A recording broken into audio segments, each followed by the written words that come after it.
성경 개관 두 번째 시간입니다. 원래는 1시간에 마치려고 했었는데 제 욕심이었던 것 같고요.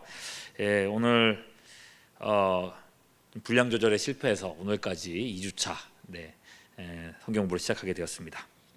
자, 내용에 들어가기 전에 지난 주간 강의를 듣고 어떤 분께서 주중에 질문을 주셨어요.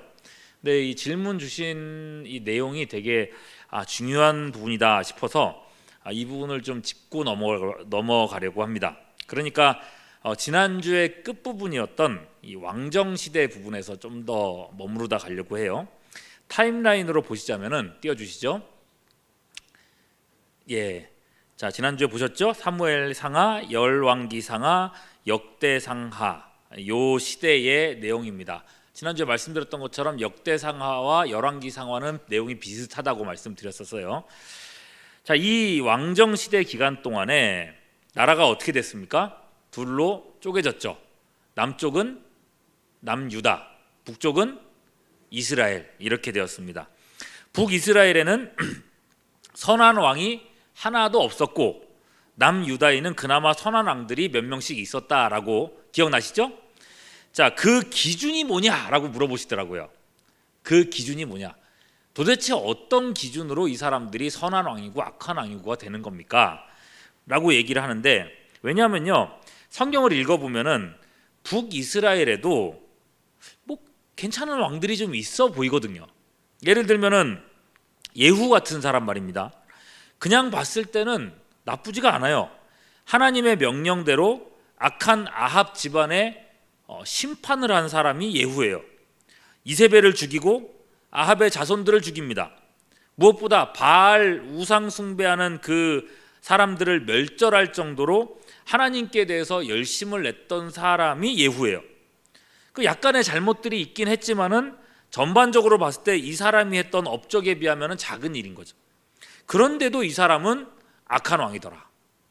또 여로보암 2세 같은 사람은요, 나라를 부강하게 만들고 영토를 확장한 인물입니다. 정치적으로 탁월한 어떤 성과를 보여준 사람이에요. 아닌 말로 이 백성들 잘 먹고 잘 살게 만들어줬으면 뭐 선한 왕까지는 아니더라도 좋은 왕, 성공한 왕 이렇게 인정은 해줘야 되지 않냐는 거죠. 이런 사람들이 있었긴 했지만은 북이스라엘 왕 중에서는 한 명도 하나님 앞에 선한다고 인정받은 사람이 없었다는 거예요. 왜 이렇게 되었느냐? 왜 이들은 다 악한 왕으로 취급받았느냐? 자, 그 대답입니다. 열왕기 상하를 보시면은 북이스라엘 왕들이 한결같이 넘지 못한 벽이 있어요. 북이스라엘 왕들이 하나님께 너희들 잘못했다라고 하면서 공히 들었던 평가가 있어요. 뭐냐? 북이스라엘의 1대 왕, 초대 왕 여로보암의 죄를 따라서 행했더라. 여로보암의 길로 행했더라. 이 이야기가 모든 북이스라엘 왕들에게서 반복되고 있습니다. 몇 구절만 확인해 볼게요. 열왕기상 16장 26절 보겠습니다. 북이스라엘의 오므리 왕 얘기인데 뭐라고 하는지 보세요. 느밧의 아들 누구요? 여로보암의 모든 길로 행하며 그가 이스라엘로 죄를 범죄케 한 그 죄 중에 행하여 그 헛된 것으로 이스라엘 하나님 여호와의 노를 격발케 했다. 열왕기상 22장 52절에는 아합의 아들 아하시아 왕에 대한 평가인데, 저가 여호와 보시기에 악을 행하여 그 아비의 길과 그 어미의 길과 그 다음에 뭐라고 했어요? 이스라엘로 범죄케 한 느밧의 아들 여로보암의 길로 행했다. 또 열왕기하 10장 29절 앞서 말했던 그 예후 역시 또 똑같은 평가를 받습니다. 이스라엘로 범죄케 한 느밧의 아들 누구의 죄?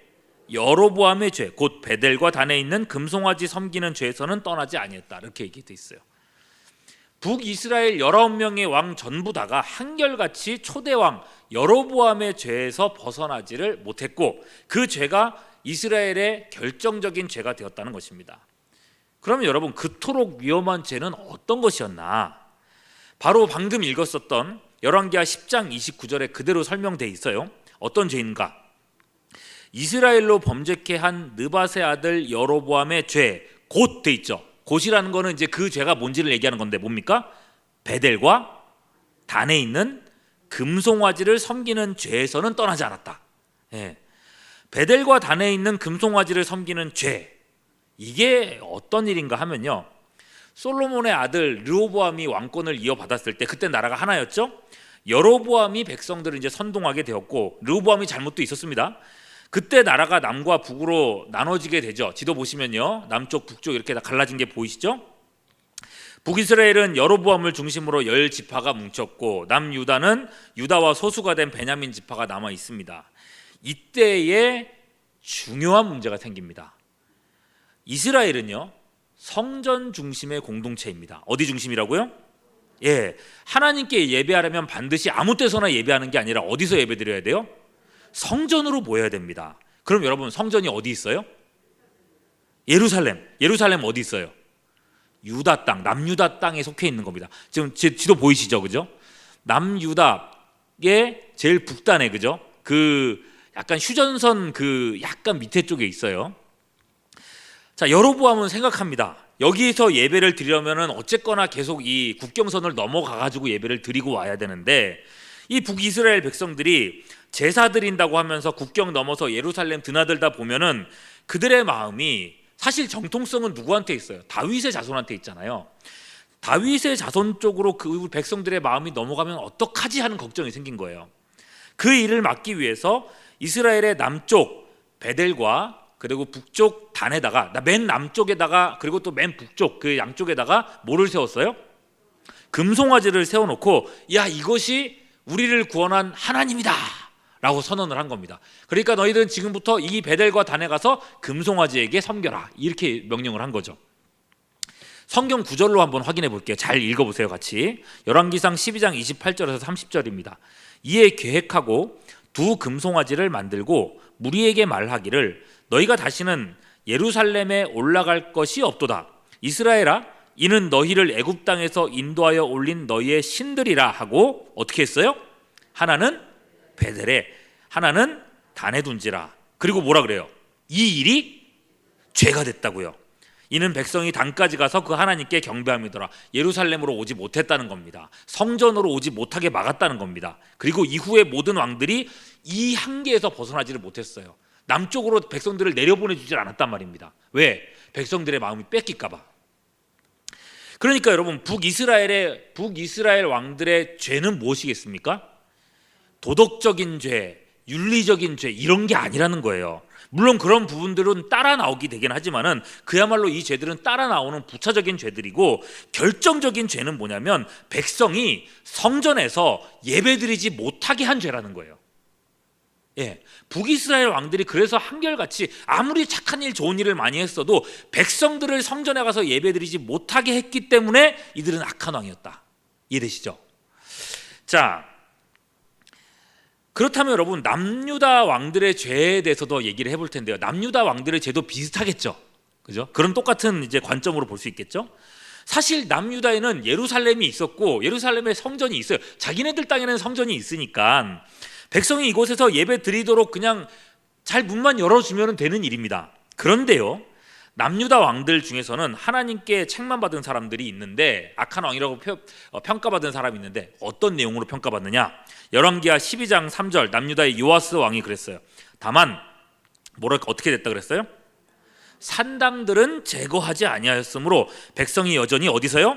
산당에서 제사하고 분향했다. 얘네들 산당에서 예배를 드리네요. 자, 열왕기하 15장 4절, 아사랴도 그렇습니다. 오직 산당은 제거하지 아니하였으므로 백성이 여전히 그 산당에서 분향하고 제사를 드렸다. 산당을 제거하지 않았다는 건데, 반면 그럼 여러분, 남유다에서 선한 왕들은 어떤 왕일까요? 그 산당을 제거한 사람이 되겠죠. 볼까요? 역대하 17장 6절. 1번 에어컨 좀 꺼주십시오. 춥습니다. 네. 여호사밧입니다. 그가 전심으로 여호와의 길을 걸어 뭐라 그랬습니까? 산당들과 아세라 목상들도 유다에서, 이런 왕들이 선한 왕 평가를 받았다고요. 남유다에서 선한 왕이냐 아니냐의 차이는 산당을 없앴느냐 없애지 못했느냐의 차이였다는 거죠.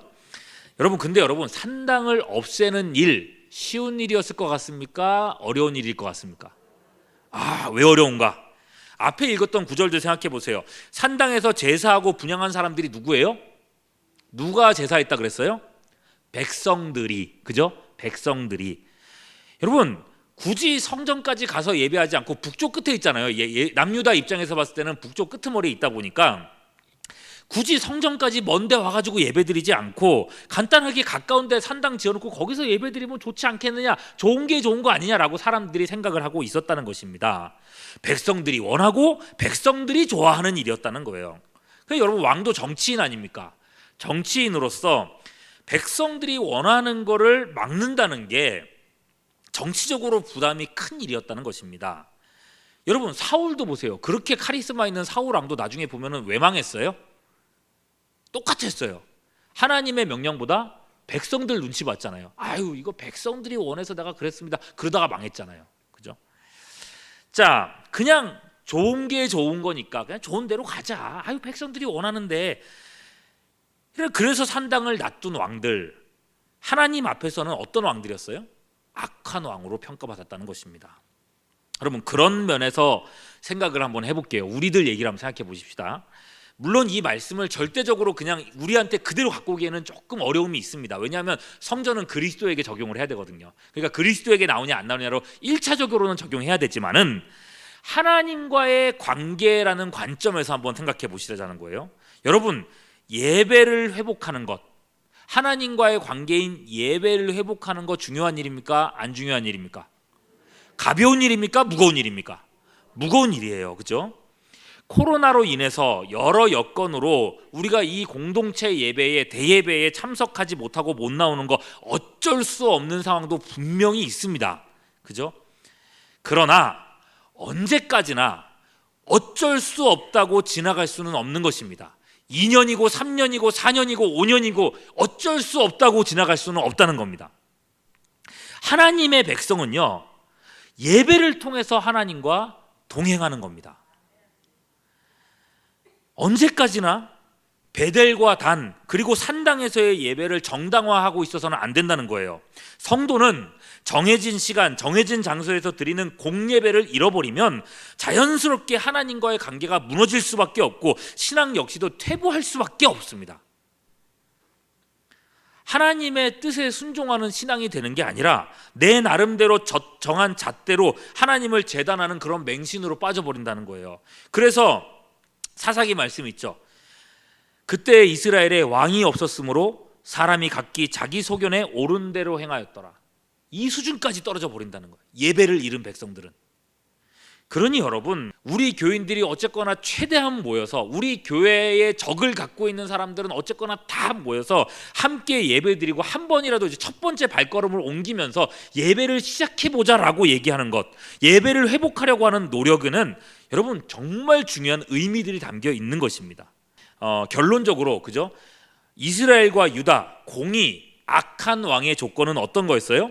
성전 예배를 막았느냐 막지 않았느냐. 자, 여기에 있었던 것입니다. 그러니까 남북 이스라엘의 실패는 하나님께 대한 예배의 실패였다, 이렇게 볼 수 있겠죠? 자, 그러면 계속 넘어가서요, 다음 시대로 넘어가 보겠습니다. 이제 왕정 시대가 끝나갑니다. 북이스라엘은 주전 722년에 아수르에 멸망당했고 남유다는 150년 정도 지나서 586년에 바벨론에 멸망당했습니다. 자, 수많은 유다 사람들이 바벨론의 포로로 잡혀갔고 예루살렘은 황폐해졌습니다. 성전과 성벽도 다 무너지고 사람 살 수 없는 곳이 돼버렸어요. 그러나 하나님의 구속 역사는 멈추지 않았습니다. 유다가 바벨론에 망하고 70년이 찼을 때 페르시아라는 나라가 바벨론을 무너뜨리고 패권을 잡는데요. 이때 페르시아 바사왕 누구요? 고레스. 많이 들으셨죠?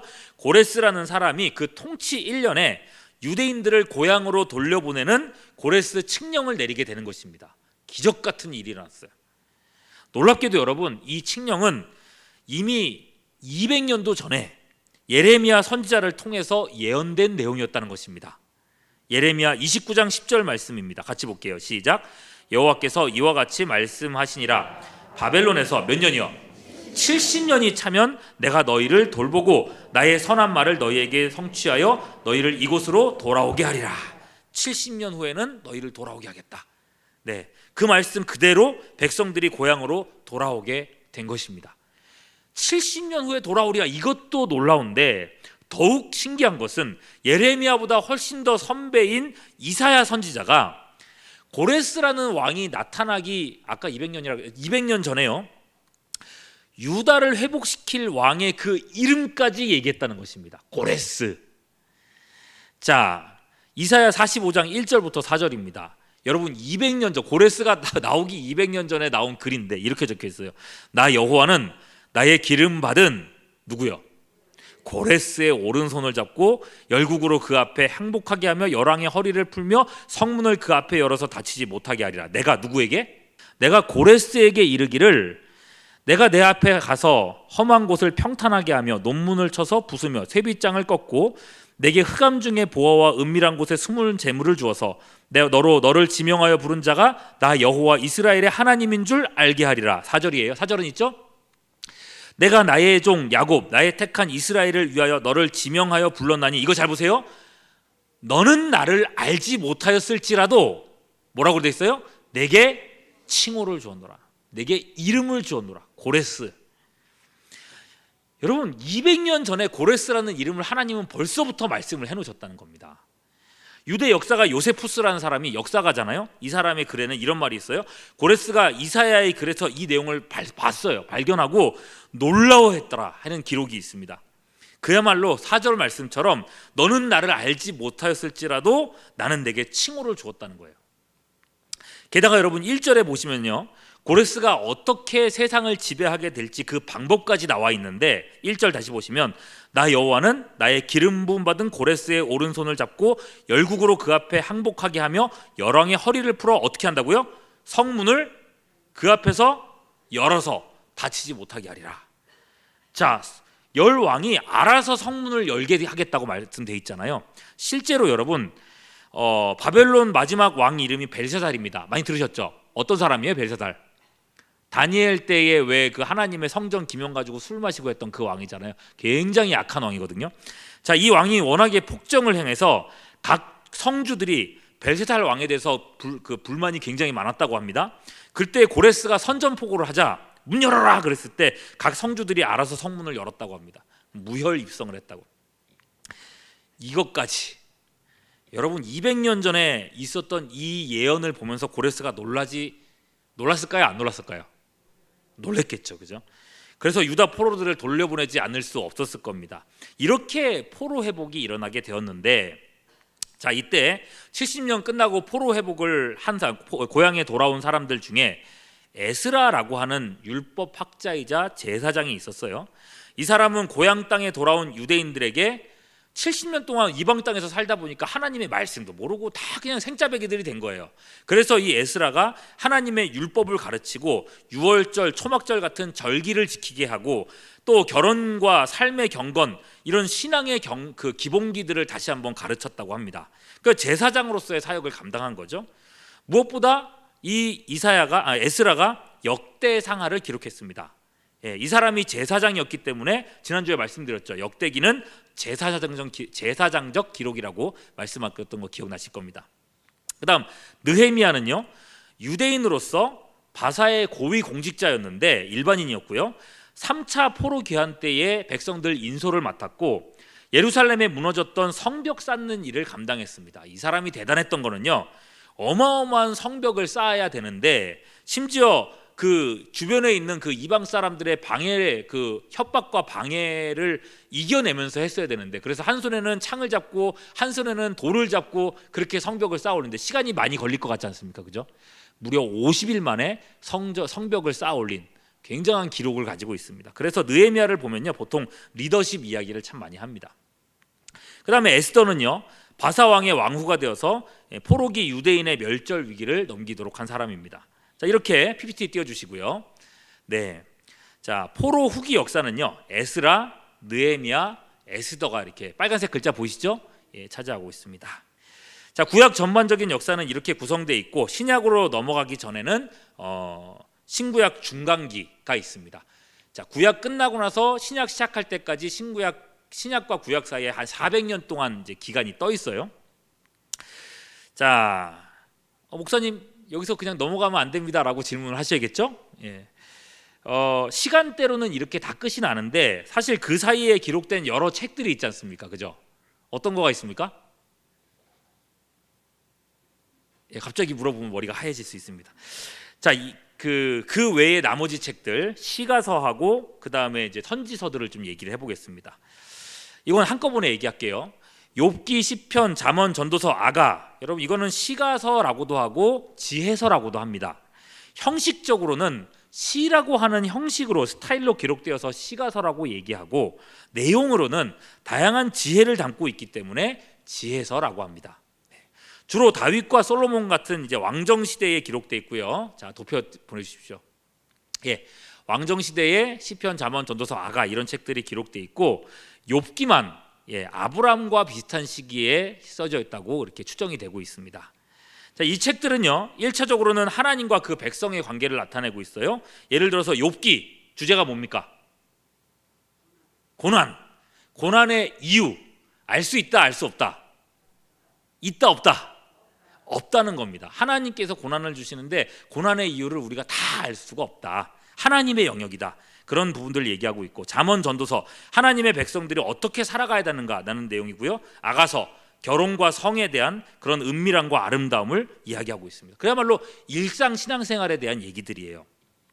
자, 이런 얘기들을 알면 신앙생활이 훨씬 더 풍성해지겠죠. 그죠? 자, 그리고 여기서 끝나는 게 아니라 2차적으로는요, 메시아의 그림을 더욱 선명하게 보여줍니다. 단순히 고난, 처세, 결혼 이런 것만 끝나는 게 아니라 여자의 후손으로 오실 예수님이 어떤 분인가, 우리는 그분과 어떤 관계를 맺어야 되는가, 이런 내용들도 담고 있습니다. 자, 그 다음에 시가서 다음에는요, 대선지서, 소선지서가 있어요. 그죠? 자, 도표 보여주시고요.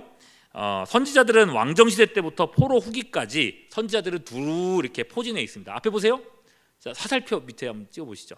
예, 이렇게 요 사이에 선지자들이 있었는데, 이 선지자들의 활동을 보면요, 이스라엘 남북 왕조 시대 때는 왕들에게 경고를 했고, 또 포로기 때는 포로 백성들과 함께 있었고, 그 다음에 포로 기환 때는 성전을 짓거나 신앙 회복하는 일들을 도왔습니다. 자, 이런 일들을 해왔고, 대선지자, 소선지서 이렇게 얘기를 하는데 이건 양이 많고 적고의 차이밖에 없어요. 더 중요하고 덜 중요하고 아니에요. 자, 그 중에서 구약의 마지막 책 말라기라고 하는 선지자는 그 이름 자체의 뜻이 뭐냐면요, 말라기가 끝 말자 쓴 게 아니에요. 한자 말이 아니고 나의 사자라고 하는 말인데, 말라기 3장 1절에 보면 내가 내 사자를 보내리라 라고 하는 하나님의 약속을 마지막으로 남기면서 이제 하나님의 그 침묵기, 400년 동안의 신구약 중간기가 이어지게 됩니다. 자, 신구약 중간기 들어갈게요. 그렇게 말라기를 마지막으로 하나님의 음성이 40년 동안 그치게 되고요, 말라기부터 예수님 올 때까지 이 시간을 신구약 중간기라고 하는데, 앞에 도표 보시면요, 자, 이때의 역사는 선지자 다니엘을 통해서 하나님이 미리부터 알려주셨어요. 이런 일들이 있을 것이다. 바벨론 왕 느부갓네살이 꾼 꿈에 거대한 신상 하나가 쭉 하고 올라온 거 보셨죠? 네, 저 신상이 올라오는데 머리는 황금으로, 가슴과 두 팔은 은으로, 배와 널쩍다리는 노스로, 종아리는 철로, 마지막 발은 철과 진흥으로 된 거대한 신상의 꿈을 꾸었습니다. 각각의 부인은 앞으로 다가올 패권 국가들에 대한 것이었는데, 그림 설명 보시자면요, 아니에요. 아직 한 칸 더 앞으로. 네. 자, 화살표랑 같이 가야 됩니다. 자, 황금 머리는 바벨론이었고 나라를 뜻하는 거였어요. 그 다음에 은으로 된 가슴과 팔은 바사, 페르시아입니다. 그리고 노스로 된 배와 널쩍다리는 헬라 제국이고 철로 된 종아리는 로마 제국입니다. 그러니까 다니엘이 말한 그대로 실제 신구약 중간기 400년 동안 나라의 주인이 차례차례 바뀌었습니다. 그 다니엘서가 정말 기가 막힌 책인 게요, 단순히 내 나라가 오리라 여기 속에서 끝난 게 아니고, 여러분 다니엘 후반부 말씀들 보잖아요. 그 나라들의 역사가 굉장히 디테일하게 기술되어 있습니다. 그 헬라 제국이 4개로 쪼개지고 어떻게 되고 그 다음에 클레오파트라 여왕 이야기까지 다 담겨져 있어요. 이게 도대체가 이 역사가 일어나기 전에 준 건가? 말이 되나? 그래서 어떤 학자들은 이 다니엘의 글은 이 사건이 일어나고 나서 신약시대에 쓰여진 거다 이렇게 주장하는 사람이 있을 정도예요. 근데 여러분 그렇게 믿으면 되겠어요? 안 되겠어요? 하나님은 모든 역사의 주관자이십니다. 그죠? 모든 역사는 누구의 역사예요? 하나님의 역사예요. 하나님은 다 아실까요? 모르실까요? 아시죠? 여러분의 인생도 아실까요? 모르실까요? 여러분들의 앞날 알고 계십니까? 모르고 계십니까? 걱정할 게 있습니까? 없습니까? 근데 저는 왜 이렇게 걱정할까요? 자, 네, 그렇습니다. 계속 넘어갈게요. 자, 그렇게 로마 시대가 되었을 때에 말라기가 예고했던 바 나의 사자 곧 예수 그리스도께서 탄생하십니다. 드디어 신약 시대가 열린 겁니다. 예수님은 다윗의 자손인 요셉과 역시나 다윗의 자손인 마리아의 가정에서 태어나십니다. 다만 인간의 방법을 따르지 않고 남자를 알지 못하는 처녀일 때 마리아에게서 태어나셨습니다. 그러니까 그야말로 여자의 후손이 되는 거예요. 성경에서 굉장히 안 나오는 표현이죠. 후손이면 다 남자의 후손이잖아요. 아브라함은 이삭 낳고 이삭은 야곱 낳고 야곱은 요셉은 이런 식으로 나가잖아요. 그죠? 그런데 여자의 후손이다. 그분은 이로써 죄와 상관없으신 분, 자연의 어떤 상태로 나오신 것이 아니라 여자의 후손으로 나심으로써 죄와 상관없음을 나타내셨습니다. 그리고 그분이 여러분 왜 죄가 없으셔야 되는가? 우리 인류의 죄를 대신해야 됐기 때문입니다. 똑같은 죄인이 다른 죄인의 죄를 대신할 수는 없습니다. 너도 사형수 나도 사형수인데 내가 이 사람을 위해서 죽어줄 수 있어요? 없어요? 나는 어차피 내 죄 때문에 죽어야 됩니다. 오직 죄 없으신 그리스도만이 인류의 죄를 대신할 수 있다는 것입니다. 예수님에 대한 얘기는 너무나도 중요했기 때문에 그 책을 주님 하나님은 몇 권으로요? 이렇게 알려주셨는데 모르면 안 됩니다. 몇 권으로요? 4권으로 주셨습니다. 뭐죠? 마태, 마가, 누가, 요한복음입니다. 좁혀보시면 4권의 책이 있죠. 자, 예수님은 30년 동안 부모님 집에 거하셨고 나머지 3년의 시간 동안에 공생애를 사셨고 12제자를 말씀으로 양육하셨습니다. 그리고 수많은 사람들의 병을 고치고 천국 복음을 전파하셨습니다. 사시는 동안에 전혀 죄와 상관없이 오직 선을 행하시며 살아가셨습니다. 죄 없으신 예수께서는 모든 율법을 성취하셨고 마지막에는 당시 유대 지도자들과 로마 군인의 손에 의해서 십자가에 죽으셨다가 3일 만에 어떻게 되셨어요? 다시 살아나셨습니다. 자, 예수님께서 하신 모든 일들은요, 모든 구속사와 구약시대에 있었던 모든 언약의 성취라고 하는 것입니다. 그러니까 우리가 지난주에 적어도 5개의 언약들을 살펴봤는데 이 언약들이 예수님에게서 어떻게 성취됐는지를 보는 게 되게 중요합니다. 자, 첫 번째로 예수님의 죽음은요, 아담 언약의 성취였습니다. 그림 보여주시죠. 어떤 언약이라고요? 자, 지난주 그림 봤던 거 기억나시죠? 하나님께서 아담에게 어떤 옷을 입혀주셨어요? 가죽 옷을 입혀주셔서 수치를 가려주지 않습니까? 아담의 수치를 가리기 위해서 가죽 옷을 입히려면 어떤 과정이 필요해요? 짐승이 죽어야 되잖아요. 그랬던 것처럼 예수님의 죽으심으로 인류의 수치, 죄를 가리게 되었고 결국 그 일로 인해서 죽음의 권세가 깨어졌습니다. 죄의 싹은 죽음이니까요. 창세기 3장 15절에서 여자의 후손은 내 머리를 상하게 할 것이라 라고 말씀했는데 예수님이 부활하셨을 때에 마귀의 가장 큰 권세인 죽음이 깨졌고 이로써 마귀의 머리는 깨어지게 된 것입니다. 그러니 예수님의 사역을 통해서 아담 언약의 성취, 죄가 가려지고 죽음의 권세가 깨졌다. 자, 이해되시죠? 두 번째, 또한 예수님은요 율법의 모든 요구를 성취하셨습니다. 그게 무슨 언약이었어요? 모세 언약입니다. 자, 구약 이스라엘 백성들은 율법 지킴에 실패함으로 남과 북으로 갈라져서 차례차례 멸망당했지 않습니까? 예수님은요 그분의 모든 생애에 하나님께 온전히 순종하심으로 율법의 모든 의를 이루셨고 그분의 의를 우리에게 전가해 주셨습니다.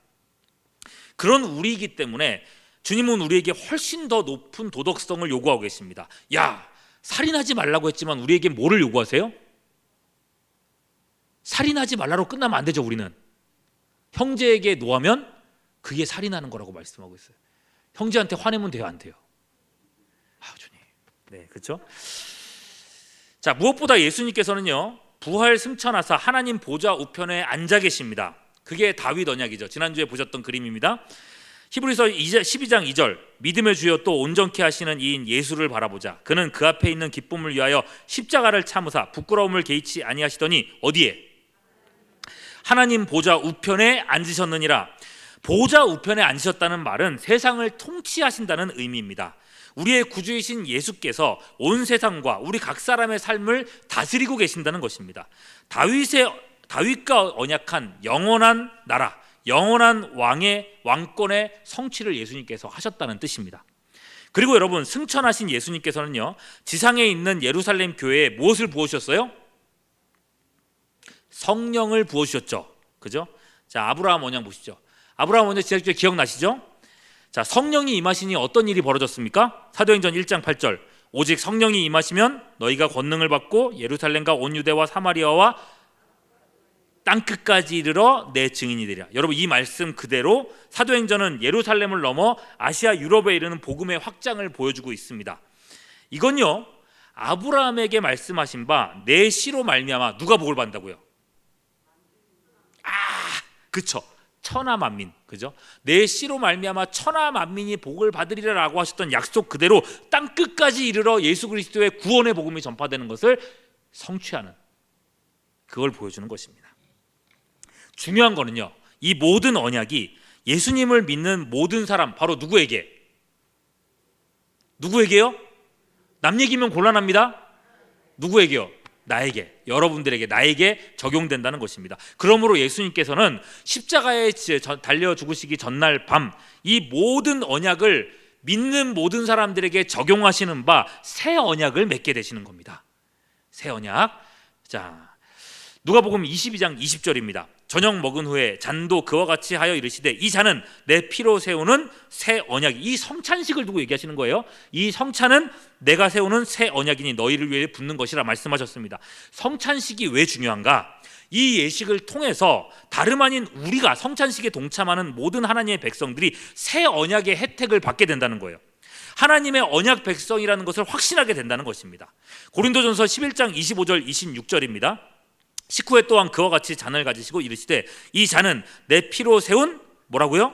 새 언약이니 이것을 행하여 마실 때마다 나를 기념하라 하셨으니 너희가 이 떡을 먹으며 이 잔을 마실 때마다 주의 죽으심을 그가 오실 때까지 전하는 것이라. 예수님이 그 새 언약은요, 제자들과 했던 12명의 제자들과 했던 그 마지막 만찬에서 끝나는 것이 아니라 마실 때마다 반복된다는 거예요. 마실 때마다 우리의 구원이 기념되는 것이고 마실 때마다 그 언약 성취가 우리 삶에서 실체화된다는 것입니다. 그러니 여러분, 성찬식이 중요해요, 안 중요해요? 3년 동안 우리 성찬식 했어요, 못했어요? 손해예요, 손해 아니에요? 해야 되겠죠. 여러분, 그래서 할 것 같아요. 할 겁니다. 그래서 여러분, 참 성도들은요, 성찬식에 참여하지 못하는 징계로 수찬금지라는 게 있거든요, 교회법에. 이걸 정말 죽는 것보다 두려워했습니다. 하나님의 언약에서부터 제껴지는 거니까요. 자, 여기까지 이제 복음서 마무리하고요. 사복음서 다음에 사도행전은요, 띄워주시죠. 네, 자, 지도 있죠. 사도 바울이 이제 선교 여행 1차, 2차, 3차에 걸쳐서 했던 선교 여행의 내용이고요. 예수님께서 이루신 구원의 소식이 땅끝까지 전파되는 과정을 보여줍니다. 예루살렘, 온 유대, 사마리아 땅끝 이방인에게까지 확산되는 과정이고요. 특히나 바울은 3차에 걸쳐서 전도 여행을 하며 교회를 세웠습니다. 이 부분에 대해서는 담임 목사님 설교하신 최근까지 설교하셨기 때문에 넘어가고요. 자, 이 사도행전에서 복음이 전파되는 과정에 여러 사도들, 특히나 바울이 각 교회와 교회 지도자들에게 쓴 편지들이 있는데, 자, 이 편지들을 뭐라고 하나요? 바울 서신. 그리고 모든 서신서들을 가리켜서 서신서라고 부릅니다. 그죠? 사도행전 안에 있었던 다 편지들이에요. 자, 서신서에는요, 복음서에서 다 다루지 못한 신앙과 삶의 원리들이 기록되어 있습니다. 자, 서신서 읽으면 그게 그거 갖고 잘 모르겠어요 라고 하시는 분들이 많아가지고 간단한 팁을 좀 알려드릴게요. 어떻게 읽으면 도움이 될지. 자, 먼저는 서신서를 읽기 전에 항상 기억하셔야 될 거, 누가 썼냐를 보셔야 돼요. 바울이 썼나, 베드로가 썼나, 유다가 썼나, 야고보가 썼나, 사도 요한이 썼나, 딱 요 5명 안에 거의 들어갑니다. 어떤 사람이 썼는가를 떠올리면은 이 글이 어떤 스타일인지를 알 수가 있어요. 바울 같은 사람은 선교를 직접 다니면서 자기가 직접 세운 교회들에다가 쓰는 편지잖아요. 베드로는 어떤 사람이에요? 한때 예수님을 부인했던 사람. 베드로 전후서를 썼네. 어떤 내용을 썼을까? 되게 재밌겠죠. 또 사도 요한은 어떤 사도예요? 사랑의 사도. 그 사랑의 내용들이 절절히 들어있겠죠. 알고 읽으면 보이는 겁니다. 또 누구에게 썼는가를 보시면 좋아요. 교회에게 썼나, 개인에게 썼나. 개인에게 쓴 편지 3개입니다. 디모데전후서, 디도서, 빌레몬서. 특히 그 중에서 디모데전서, 디도서는 목회서신이에요. 목회자한테 어떤 선지를 썼는지. 그 교회에다가 쓴 편지면 어떤 교회에다가 썼는가, 사도행전 언제쯤에 나왔던 교회인가, 아시아 교회인가, 유럽 교회인가, 몇 차 전도여행 때 쓴 글인가, 이런 것들. 또 바울이 가본 적이 있는 교회인가 없는 교회인가? 골로새서 같은 경우에는 바울이 가본 적이 없는 교회죠. 또 어떤 상황에서 또는 어디에서 쓴 글인가, 이런 것도 보시면 좋습니다. 감옥에서 썼나? 이러면 감옥에서 쓴 게 옥중서신이라고 하잖아요. 예, 에베소서, 빌립보서, 골로새서, 몬이 뭐죠? 갑자기 빌레몬서, 그죠? 죄송해요. 자, 빌립보서가 보면은 여러분 주제가 뭡니까? 많이 들어보셨을 것 같은데, 빌립보서 하면은 어떤 편지라고 알고 계십니까?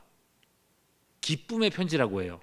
예, 빌립보서를 읽어보시면 기쁨 그런 게 되게 많이 나오거든요. 나는 기뻐하고 기뻐하리라 이런 얘기 계속 나오는데, 근데 놀랍게도 이 편지는 어떤 서신이라고 했어요? 옥중서신이라고 해요. 여러분, 감옥에 갇혀가지고 기뻐할 수 있는 사람이 얼마나 있을까요? 이런 부분들을 여러분 배경을 알고 나서 읽으면은 성경 그 서신서를 읽는 느낌이 굉장히 달라집니다. 똑같은 소리 또 하네, 이게 아니에요. 예. 자, 이렇게 도움을 받으시면 좋을 것 같고요. 이제 마지막입니다. 시간이 너무 빨리 가가지고. 자, 승리의 그날까지, 대망의 마지막 책입니다. 뭐죠? 요한계시록입니다. 사도 요한이 밤모섬에 유배 가서 기록한 책이고요. 그곳에서 말세, 그러니까 이 지구가 이제 종말되는 그 말세 일에 대해서 하나님께서 보여주신 환상들을 기록한 책이 요한계시록이라고 일반적으로 우리가 알려져 있고요. 어떤 사람들은요, 요한계시록을 어떻게 대합니까? 요한계시록 어떻게 대합니까? 겁나는 책, 두려운 책. 그래서 어쩌다 한 번씩 이렇게 뭐죠? 전도하는 사람들이 해가지고 빨간 색깔 글씨로 막 그냥 오는 때를 조심해라, 666이 온다, 이런 것들 보셨죠?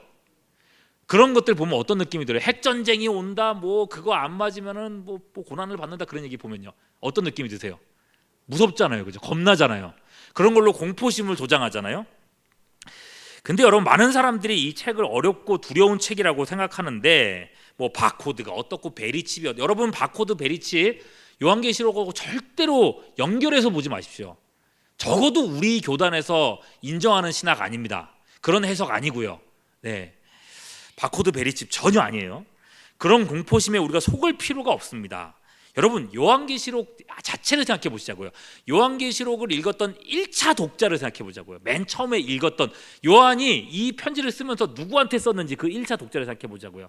그때 예수 믿었던 사람들은 어떤 사람들입니까? 당시에 가장 못 배운 사람들, 노예, 종, 이런 사람들이 이렇게 지식적으로 똑똑한 그런 사람들이 아니에요. 그죠? 그 사람들한테 편지를 쓰는 건데 어렵게 쓰면 이해할 수 있겠어요? 없겠어요? 없겠죠. 그래서 이 책은 요한이 말하자면 그림책을 만들어 놓은 겁니다. 그러니까 용이 나와요. 그죠? 날아다니는 뱀이 나오고 용이 나오고 구름타, 이런 얘기들 하나하나가 사실은 그림책이에요. 왜? 이 시대에 못 배운 이렇게 하층민으로 있었던 사람들에게 일깨워주기 위해서. 뭐를 일깨워주기 위해서요? 하나님이 이기신다. 그 당시에 고난받는 수많은 예수 믿는 사람들에게 하나님이 이기시니까, 하나님이 우리에게 승리 주시니까 걱정하지 말라고 주는 책이 요한계시록이라는 거예요. 그러니까 그런 얘기들, 전쟁이 일어나는데 갑자기 용이 날라, 이런 얘기들이 나오는 거는요, 그런 의미들이에요. 그런데 오늘날 많은 사람들이 그거를 비틀고 이렇게 해석을 해가지고 어렵게 만들었는데 다 잘못된 해석들이 많습니다. 물론 학자들이 해석하는 영역들이 있습니다만 오늘날에 찌라시처럼 날라드는 그런 내용들은 대부분 믿을 게 못 됩니다. 여러분, 그런 거에 속지 마십시오. 결론적으로 두려워하지 말고 이기는 자가 되라. 여러분들도 그렇게 읽으시면 돼요. 하나님이 이기게 하시는구나, 이런 감동만 있으면 된단 말입니다. 자, 그렇다면 여러분, 이런 하나님의 승리는 언제까지 이어질까요? 아까 우리 도표 끝까지 보셨잖아요. 언제까지? 하나님은 마침내 승리하시는데 그 승리는 끝날에만 있는 것이 아니라 언제도요? 지금도 우리 안에서 이루어지고 있다는 것입니다.